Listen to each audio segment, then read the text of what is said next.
Alright, I guess in this I'm going to try to touch on the scrolls of Cyrus. Something that, due to everything that's occurred in my life, I have to take a look at and accept that that's part of the reason why a lot of this has happened in my life. What does that have to do with any of this? Well, it has to do with pointing out a time when certain people did things for good reasons. Concepts of non-tyranny and coming to the aid of others, even though that their spiritual beliefs were a bit different. So I have to wonder, how is it that we were able to do that, but it seems like most haven't? They accepted the help, but then they became tyrants themselves. And then in my life, I've been mislabeled by the very families that participated in most of the tyranny throughout the ages, including your wonderful Bush family. Now, before I go ahead and read off what's on Wikipedia about the cylinder of Cyrus, I'm going to point out a few things about a few things. Like Colorado Springs. Percentage wise, what city in the United States has the most government workers, employees? Colorado Springs. Just there, here's where it gets funny. Not funny for them, but happy for us. In all this, the people laid off in military groups, like the intelligence fields and things like that. The people laid off right off the bat were the contractors, the private contractors working for the government as contractors, not as military, blah, blah, blah, blah, blah. Mercenaries got laid off. Yay. Maybe I shouldn't say that too loud, huh? And see, there's part of the problem is most people don't consider IT departments or people like that to be mercenaries. I do. If you're going to get paid through a contract, through a private corporation, working for that paycheck for that corporation, and they're doing work for the government, you're a mercenary, right? You're willing to work for any government and any organization. Makes you a mercenary, right? You do it for money, right? I don't see any of them doing a Teddy Roosevelt Rough Rider situation, unless you want to call Anonymous, or maybe Able Danger might be another one of those Rough Rider types of things. Anonymous, I guess you could fit into a Rough Rider category. No, I'm not talking about DMX. I'm talking about the Rough Riders. Teddy Roosevelt. A bunch of rich motherfuckers that paid for all their equipment and everything else and went and did what they felt they needed to do at the time for America. That's kind of why I really like Teddy Roosevelt. That and a few other reasons. That and my mom's side knew him.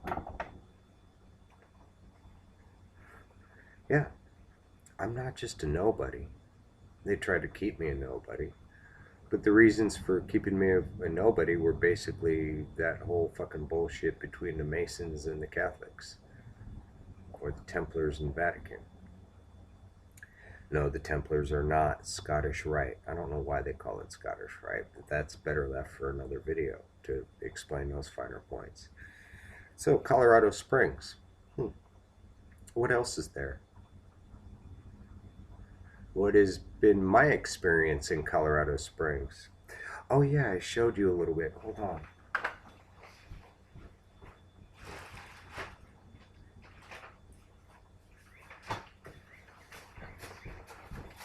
I'm the most disorganized, organized person on the planet. See how quickly I found that? Now, if I had everything filed away, it'd have taken me hours. If I gotta file something, I might file it to where nobody else can find it. It usually includes me. It's fucked up. So yesterday I mentioned some of my medical records. And in this one, dated 5/12/98, this was a while after the series of tests they did on me at the Littman Center. Yeah, I went through a month-long series of tests, psych evaluations, IQ tests, you name it. They poked and prodded my noodle like you wouldn't believe. Now, you probably have a good idea why.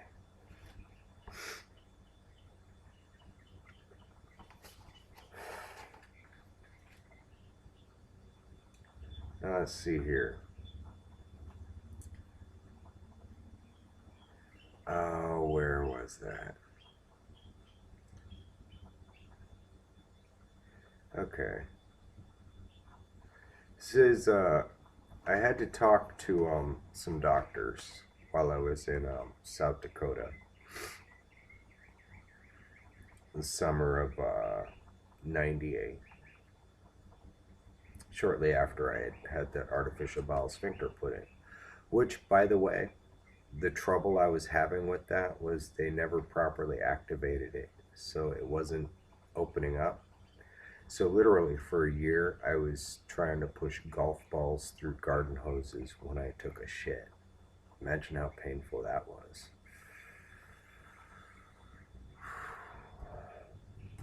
As well as surviving the infections from it. And, yeah. Yeah, you know what happens when fecal matter gets into a wound? Okay. Here, I'll just read it from here. He was considering going to a wound healing center. I've discouraged him from that and have asked him to contact blah blah to see if there is a center near him in South Dakota where he might be examined. He has promised that as soon as the semester ends at the American Indian Wilderness School that he will contact the office and make arrangements to be seen in our office as soon as he can. Yeah, that was a real interesting experience working at that school. And that school was based out of Colorado Springs. Let's see here, I'll back up. This is the, who wrote this? I guess Dr. Peterson. I encouraged Joel to come to St. Louis to be seen as soon as possible and offered him an appointment as early as tomorrow. But he does not have transportation and his responsibilities in South Dakota that must be met at this time. Yeah. Be surprised with what I can endure. You'd probably think I was fucked up in the head or something. No, I feel pain just like everybody else. But I didn't know how to work through it, find workarounds. So, yeah, that's enough of those. I just wanted to show you that, yeah, see the date? Can you see that? Okay, good. 5/12/98, right? Okay, let me make sure you see where the reference of where I was working at. made by the doctor. Just so you know, I'm not lying. See there at the bottom? Okay. Now, somewhere in all this, somebody started confusing me for somebody else.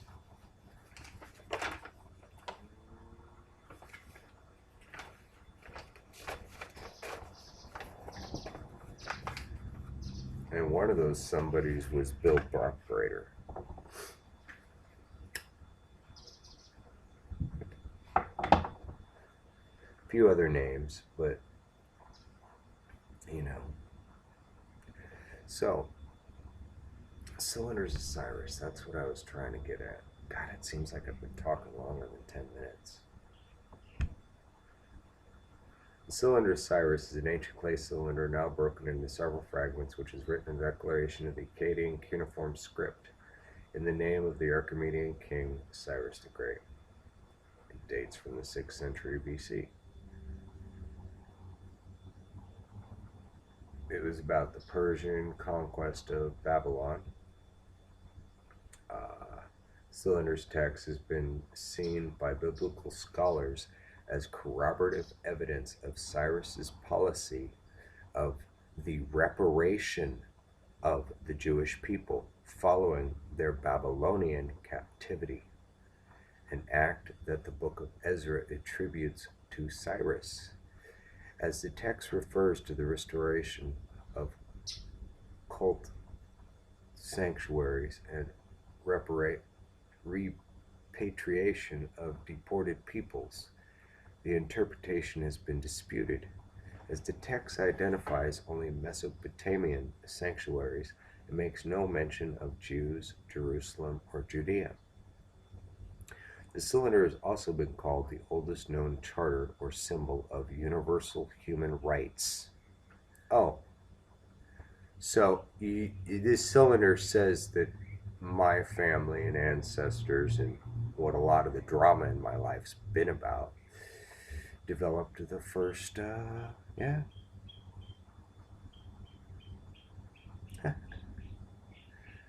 first charter or symbol of universal human rights.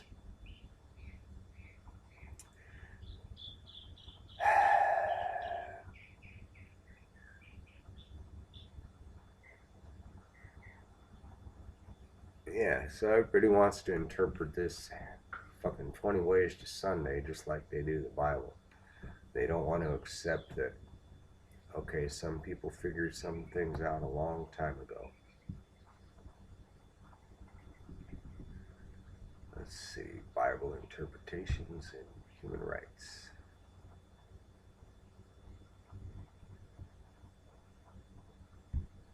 Okay, let's just go past the interpretation.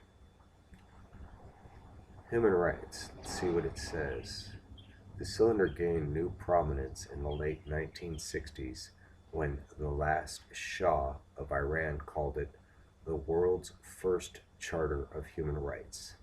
The cylinder was a key symbol of the Shah's political ideology and is still regarded by some commenters as a charter of human rights, despite the disagreement of some historians and scholars.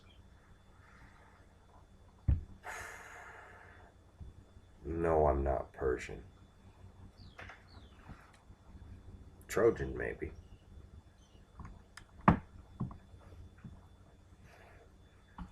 Archimedean. Get it? Arc.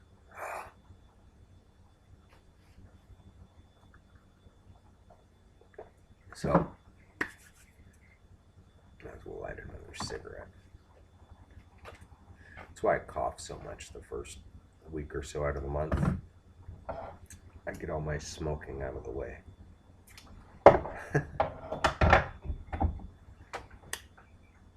God, it makes me look cool. That was a joke. No, Joel, you're a joke. Oh, haha, you got me there. So, give it some thought about what I've been talking about here. In my life, with the families I come from, the gifts I had as a child, the understandings I had. The last video I just made, The Pretender, how many died, how many lived. Why do you think, why would they have even, why would I have come up on their radar unless the bad guys know more than the good guys? Because, well, we all know history's been being manipulated. We all pretty much know by who, but everybody still keeps following them. Why? Why do you follow the Vatican? If you're Catholic, why do you follow the Vatican? Shouldn't your church and what your priest teach you, and isn't that enough? Why don't you weigh what the priest says against the Bible, against what you feel in your heart, instead of weighing what you think or whatever against a pope that is so disconnected from humanity that, well, here's simple math for you. The more disconnected you are from yourself, humanity, and your true natures, the more disconnected you are from God.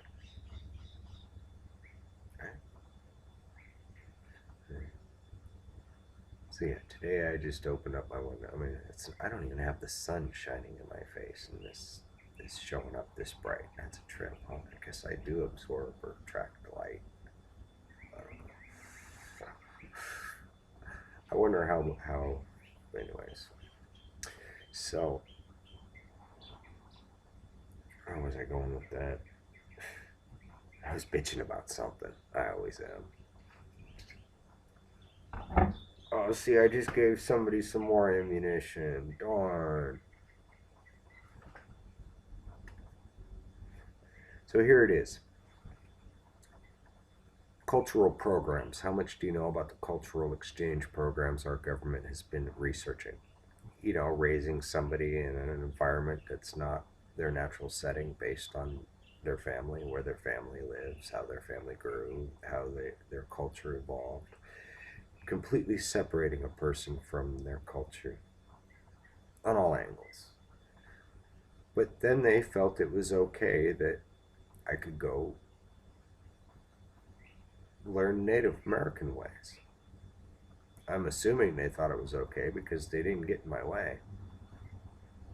But then they figured out, oh shit, he's learning things there, and he's sooner or later he's gonna.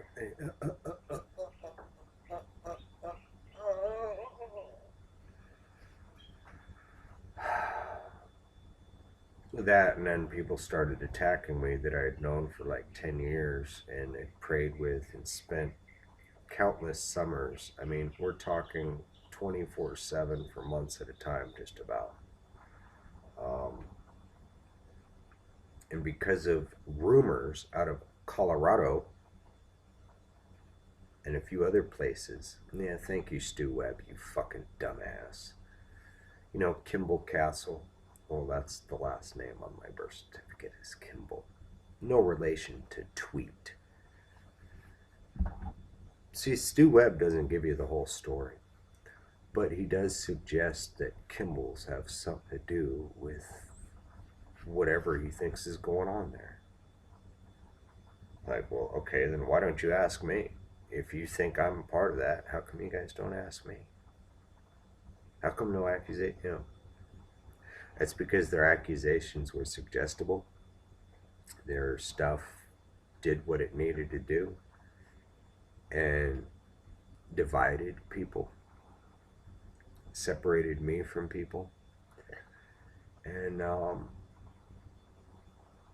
what are those people going to say? Oh, we thought you were part of this because we did it. Oh, we're sorry, our bad. And then I'm going to sit there and go, no, they intentionally fooled you. They knew what the fuck they were doing. Then they're going to say, oh, but Stu Webb would never do that. Are you sure about that? How do you know these people? I don't know them at all. They refuse to answer any of my questions. They refuse to just add another second to what they have to say about Kimball Castle or any of this shit. Why can't they address it?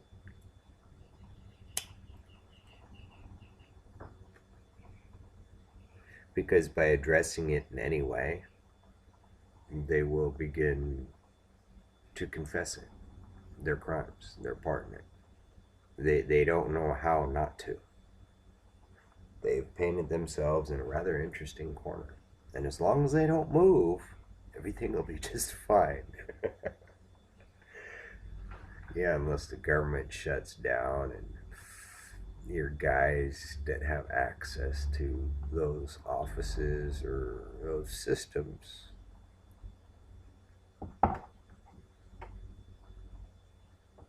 Well, you can consider government shutdowns as a good thing sometimes. They have to have an excuse to clear out all those government contractors. Or sometimes it just happens and it works out. So was it orchestrated? Was it planned? Is it just synchronicity? Is it God at work? I don't know. It could be all the above. Because if God's at work, usually it is all the above. I mean, I don't know how else to put it. You know, and here's the other thing. If people are worried about my soul, stop worrying about my soul and start worrying about your own. Because most of the people that have ever said that usually were worried how they could break my spirit and remove my soul.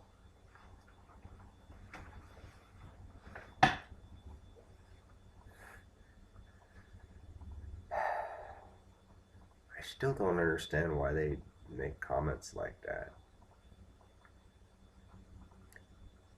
Of course, they don't say anything about this other stuff, do they? Why not? Oh, it's because I've confronted it and they don't have an answer. I'm not Prince William. So, because you think he's a bad guy based on his family, I'm not arguing with you. I'm just saying you think, and by the evidence, that he's a bad guy or whatever, and because of their family crest and the symbolisms and all this other stuff, that King Arthur and all that must be evil too. So you guys are lumping King Arthur and all that into Satanism because these pedophile pukes said that they were related, and now you guys are lumping everything into King Arthur and Merovingians as being Satan. No, actually, the enemies of those groups of people are the bad guys. Bush is a Carolingian enemy of the Merovingian. It's that simple. How fucking hard is that to figure out?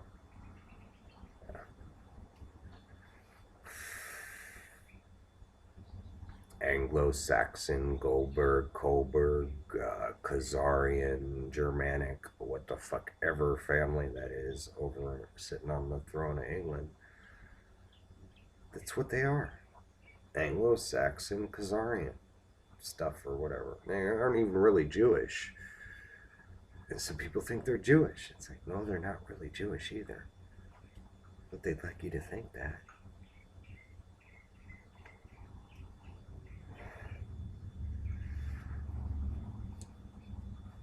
And they've been enemies since they somehow got in there with the help of the Vatican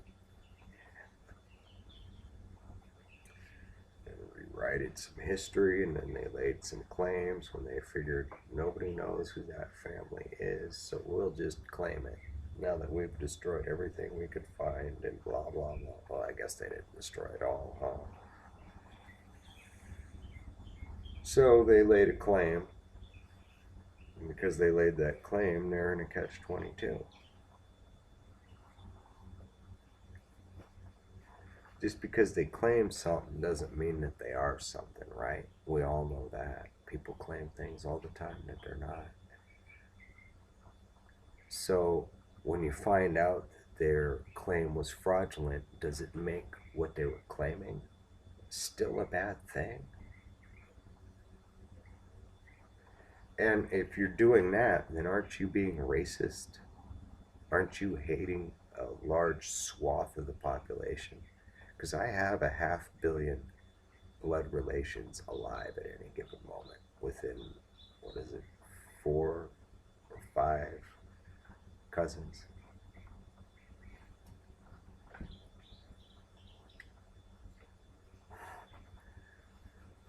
The Bush family are eighth cousins, so that means they're 2 times removed after the 6 times removed, which means what? They're not family. Now, if you break it all down mathematically, you'll realize, oh shit, there's like 7 groups. Anyways, I don't know. I sat down and did the math real quick in my head one day, and I really don't feel like putting my brain into that motion again. Or I don't feel like doing that right now, I should say. So, there it is. From Cyrus to Caractacus, we were always uniting people and saying, hey, tyranny's not cool. So what would have changed between Caractacus and now? If nothing really changed from Cyrus, I mean, and probably a long time before that, but we're talking the oldest recorded history that we found so far. So we'll start from there. That we know for a fact. That it's not just some Atlantis Lemuria fucking stuff that we're just pondering until we do figure it out or find the evidence. So if nothing changed from Cyrus to Caractacus, and Cyrus and Caractacus and Darius and a few others were pretty much kind of the same guy in a lot of aspects, why would that have changed? Would it? Maybe there actually is an incorruptible seed. Maybe it doesn't crop up all the time, but maybe there is an incorruptible seed that's found in several bloodlines that crops up every now and then. Maybe there is something about the genetics and all this stuff. I mean, really, you all want to talk about science and all this other stuff and then tie it in with spirituality and the Bible and these old scriptures and these old forms of spirituality.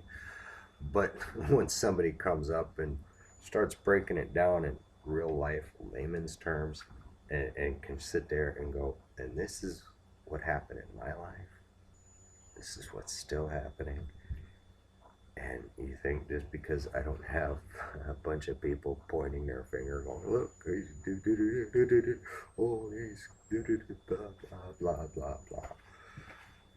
Because I didn't go on some Tracy Twyman bandwagon or some David Icke Us Against the Reptiles or some Let's Go Time Traveling or we're all super soldier assassins from specific bloodlines that are Celtic and Native American. Yeah, we don't even know what Celtic is.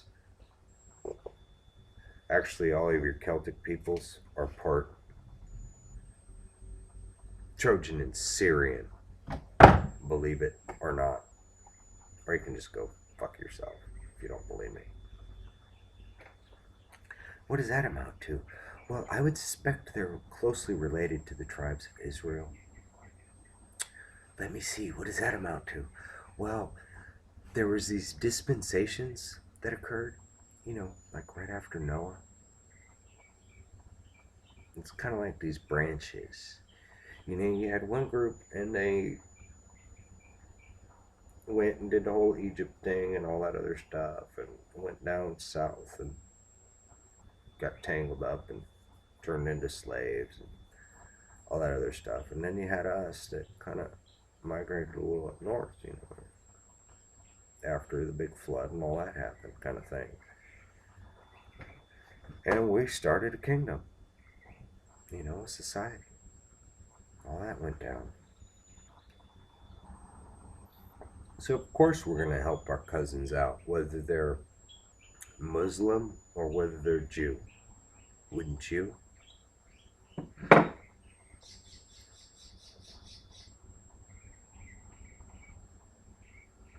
It's kind of like that movie Underworld, huh? Isn't it? I guess you could equate, and please don't take offense to this. I'm just showing you the abstract picture in modern day fiction. Yeah.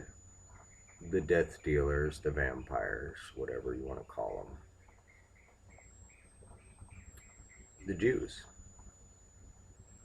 the Lycan are the werewolves. You got one originator on one side, you got another originator on the other side. And I'm not saying that they're evil or that's what they are. I'm saying this is an abstract picture and it kind of boils everything down into what things became. I mean, just look at yourselves. Come on. Take a really fucking close look at what you become.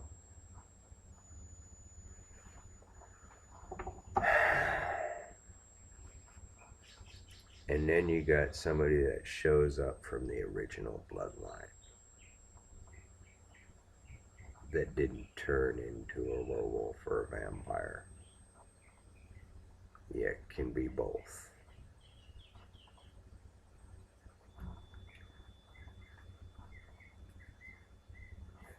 And he's depicted as a blue guy. Yeah, don't piss him off. Real hard to kill. He keeps coming back to life.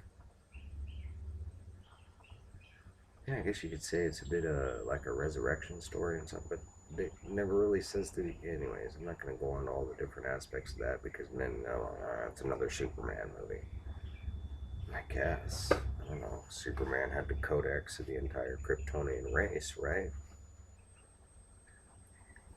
A lot of little tidbits in that movie. I'm gonna have to buy that DVD and really sit down and watch it.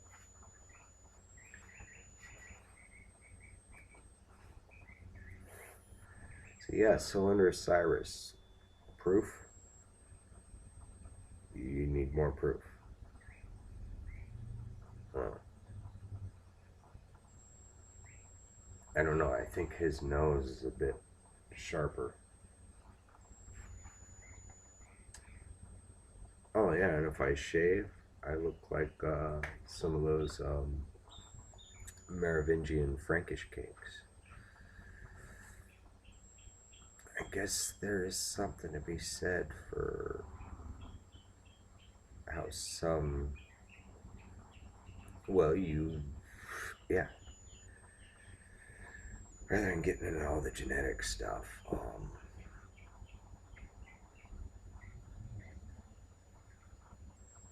what else can I say about this? I mean, it doesn't really matter what I say. Well, it does matter what I say, but I do know that people are going to sit there and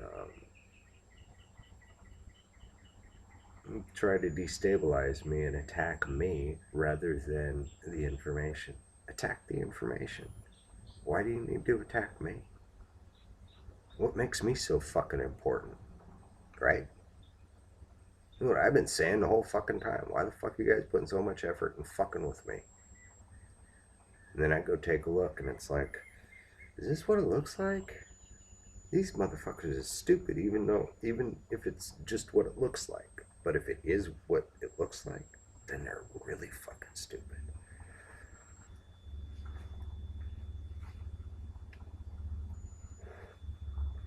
So for me, it's been not about making claims. It's been more about, okay, why did they say that? What's this about? Are they coming at me sideways with that? And then I go look, and I run into something about Prince William or something by Tracy Twyman or any of these other dumbasses. And, oh, well, that makes sense. People are reading this, but they aren't comparing it to historical, archaeological shit.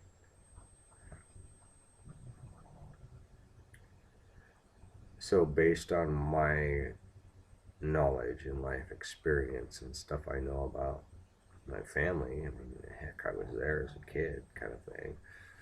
Um, I started piecing it together and going, okay, that's what this is about. And they didn't directly ask me any questions because they knew they were lying. To directly ask me a question, if I gave an answer and that answer was validated and it went against their accusations, they'd be found to be liars. So therefore, because they didn't ask or investigate, they already knew they were lying.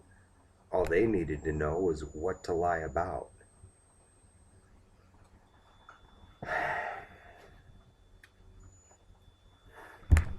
And when you meet a lie with facts, they lose things to lie about. It's a known fact. Lies can never beat the truth. Truth is infinite. The truth is eternal. The truth is ever growing, ever expanding, ever unfolding. It's a quantum thing, or a quanta thing. I like saying quanta better. To where a lie, there will always be at least one place a lie can never go. One place a lie can never set roots in, and that's on the truth. If the truth, let's use numbers from 1 to 10. Let's say the truth is number 7, number 3, or whatever. Let's just say with number 7, that's easy. Now, if the answer is 7, a lie will tell you every other number but 7 is the answer. Right?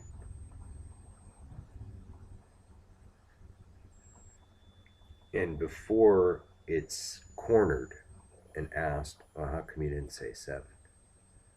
It will try to convince you to reword your question to where it can say 7, because by changing the question from, let's say, what's 3 plus 4 to what's 3 plus 5.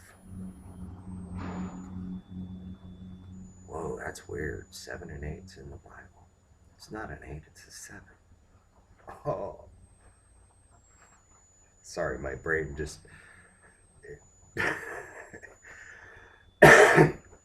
It's like this crazy little fucking tweaker up in my fucking brain with all these papers flying around, reaching out, grabbing them.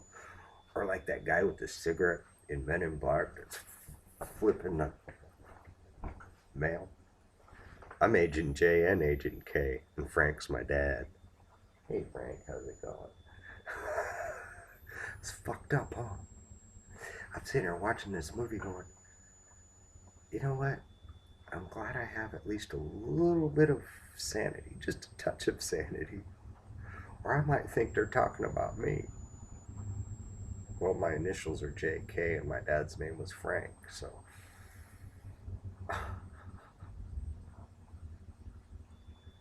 Sorry, but it just fucking gets really...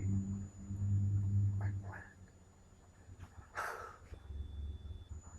Oh, and then the latest Men in Black with the Arcturian. Oh my goodness. I started all this before that movie even came out.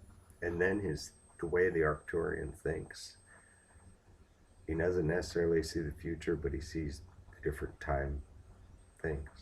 And he could sit there and go, here, you need to move over here right now. Okay, all right, man. Why'd we do that? Well, because if we didn't, this plane was going to fall out of the sky and destroy the entire planet. Well, this affects this, affects this, affects this, affects this, affects this, and then bam. It's kind of like that. They call it fifth dimensional thinking. Yeah, it's out of time and space, yet it is coupled with time and... anyways. I need to go watch the movie again. I liked it. It was about time travel. Agent J has, he travels back in time to help out Agent K.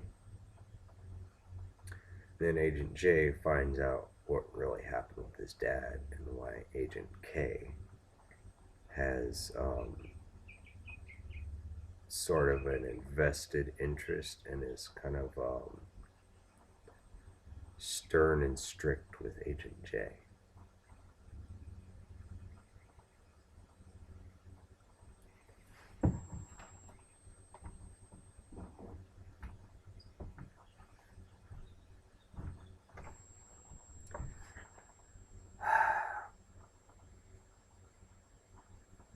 So did I travel back in time? And am I both? Kind of a funny thing to sit there and have fun with thinking about, but that's about it. I don't sit there and try to convince myself that